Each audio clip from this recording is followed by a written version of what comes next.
दोस्तों, म्यांमार पर भारतीय सेना और भारत सरकार ने बड़ा फैसला लिया है, जिसके तहत फ्री मूवमेंट रेजिम यानी कि एफएमआर को म्यांमार बॉर्डर पर खत्म कर दिया गया है। साथ ही सरकार ने पूरे म्यांमार बॉर्डर को सील करने का फैसला लिया है, जिसके तहत पूरे एरिया में फेंसिंग की जाएगी।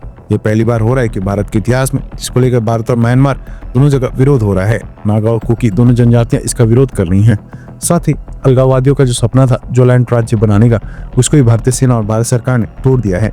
भारत ने म्यांमार को लेकर क्या बड़े बड़े एक्शन लिए हैं और इसके आगे चलकर क्या इम्पैक्ट पड़ेगा, इन सब के बारे में आज की वीडियो में डिटेल में बात करेंगे। आपको कश्मीर उपयोग की इश्यू के बारे में तो अच्छे से पता है, लेकिन बहुत कम लोगों को नॉर्थ ईस्ट की समस्या और म्यांमार के साथ चल रहा विवाद पता होगा। आज के इस वीडियो में इन सब के बारे में डिटेल में बात करेंगे। काफी इंटरेस्टिंग वीडियो है, इसलिए वीडियो को अंत तक जरूर देखिए। साथ ही अगर आपको डिफेंस और वर्ल्ड अफेयर्स से जुड़ी वीडियोस देखना पसंद है तो हम आपके लिए डेली ऐसी वीडियोस लेकर आते हैं। इसलिए नीचे दिए गए सब्सक्राइब बटन को प्रेस कर बेल आइकन को जरूर दबा लें, जिससे हमारी डेली ऐसी वीडियोस अब तक सबसे पहले पहुंच सके। पिछले कुछ दिनों से आप जोलैंड का नाम काफी ज्यादा सुन रहे होंगे और काफी सारे यूट्यूबर चैनल्स इसको गलत तरीके से दिखा रहे हैं। उन्होंने बताया कि भारत म्यांमार को अपने में शामिल करके जोलैंड नाम का एक राज्य बना देगा, जबकि ऐसा कुछ नहीं है। दरअसल जोलैंड एक अलगाववादी सोच है जो भारत और म्यांमार के कुछ इलाकों में रहने वाले कुकी कम्युनिटी के एक स्वतंत्र राज्य की मांग से जुड़ी हुई है। ये विचार मुख्य रूप से मिजोरम, मणिपुर, नागालैंड के कुछ हिस्सों और म्यांमार के सकाई रीजन को मिलाकर एक अलग राज्य या राष्ट्र बनाने पर केंद्रित है। यानी कि यहाँ बात हो रही है भारत को तोड़ने की। कुकी कम्युनिटी का मानना है कि उनका एक अलग इतिहास, संस्कृति और पहचान है जो भारत और म्यांमार की सरकारों द्वारा नजरअंदाज किया गया है। इतिहास देखें तो ब्रिटिश शासन के समय कुकी जनजाति स्वतंत्र रूप से अपने इलाके में रहती थी, लेकिन आजादी के बाद उन्हें भारत और म्यांमार को अलग हिस्सों में बांट दिया गया। कुकी नेताओं का दावा है कि उनके मुख्य धारा की राजनीति में उचित प्रतिनिधित्व नहीं मिला, इसलिए वे एक अलग प्रशासनिक क्षेत्र चाहते हैं।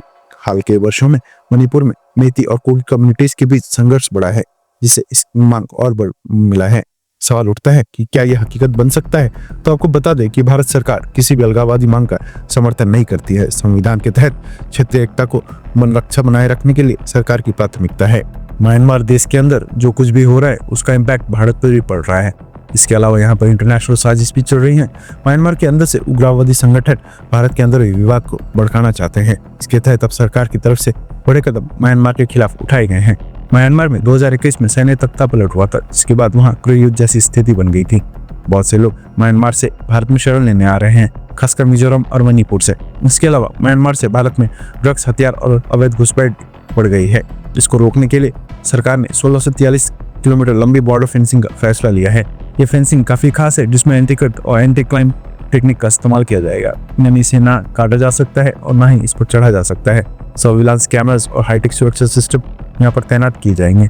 बॉर्डर पर करने वाले लोगों की बायोमेट्रिक रिकॉर्डिंग और क्यूआर कोड की व्यवस्था होगी। जो लोग बॉर्डर पार करेंगे उन्हें 1 दिन का पास मिलेगा और वापस आने पर उसे जमा करना होगा।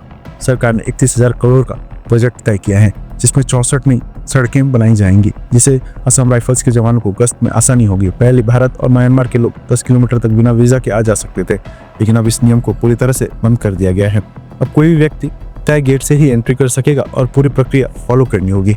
एफएमआर रेजिम को इसी के तहत खत्म कर दिया गया है।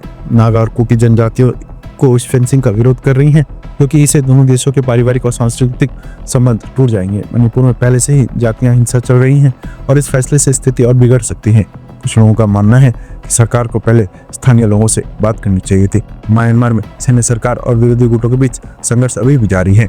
भारत ने हमेशा शांतिपूर्ण समाधान का समर्थन किया है, लेकिन सीमा सुरक्षा भी भारत के लिए बहुत जरूरी है।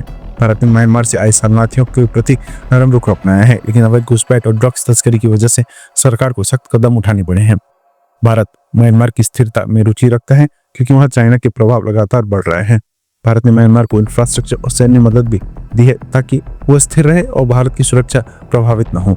सरकार का कहना है कि इस मॉडल को पाकिस्तान और बांग्लादेश बॉर्डर पर भी लागू किया जा सकता है। इससे बॉर्डर सुरक्षा और मजबूत होगी और घुसपैठियों को रोका जा सकेगा।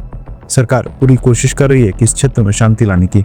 वहाँ के आम लोगों से भी हमारी अपील है कि सरकार का साथ दें और किसी भी तरह का विरोध या हिंसा न हो। साथ ही नागा और कुकी कम्युनिटी से भी अपील है कि आप भारत का हिस्सा हैं और हम सब भारतीयों को आपसे प्यार है, इसलिए हम नहीं चाहते कि इस क्षेत्र में किसी भी तरह से हिंसा या प्रदर्शन हो। साथ ही सरकार को भी पूरी कोशिश करनी चाहिए कि लोगों की जो भी परेशानी और समस्याएं हैं उनको सुलझाया जाए।